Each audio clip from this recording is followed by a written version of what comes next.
দেশজুড়ে দক্ষিণ পশ্চিম মৌসুমী বায়ুর প্রভাব ধীরে ধীরে বিস্তার লাভ করছে বলে জানিয়েছে আবহাওয়া অধিদপ্তর। এর প্রভাবে দেশজুড়ে বৃষ্টি বাড়ার পূর্বাভাস দিয়েছে আবহাওয়া অফিস। এছাড়াও উত্তর বঙ্গোপসাগর ও তৎসংলগ্ন এলাকায় গভীর সঞ্চারণশীল মেঘমালার সৃষ্টি হওয়ায় সমুদ্র বন্দরগুলোতে ৩ নম্বর স্থানীয় সতর্ক সংকেত দেখাতে বলা হয়েছে। আবহাওয়া অফিসের পৃথক পূর্বাভাসে এই তথ্য জানানো হয়। সোমবার এক পূর্বাভাসে আবহাওয়া অফিস জানিয়েছে, উত্তর বঙ্গোপসাগর ও তৎসংলগ্ন এলাকায় গভীর সঞ্চারণশীল মেঘমালার সৃষ্টি হওয়ায় সমুদ্র বন্দরগুলোতে ৩ নম্বর স্থানীয় সতর্ক সংকেত দেখাতে বলা হয়েছে। সতর্ক সংকেত মঙ্গলবারও অব্যাহত রয়েছে।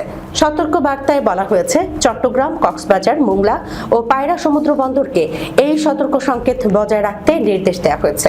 পাশাপাশি উত্তর বঙ্গোপসাগরে অবস্থানরত সব মাছ ধরার নৌকা ও ট্রলারকে পরবর্তী নির্দেশ না দেওয়া পর্যন্ত উপকূলের কাছাকাছি থেকে সাবধানে চলাচলের পরামর্শ দেওয়া হয়েছে।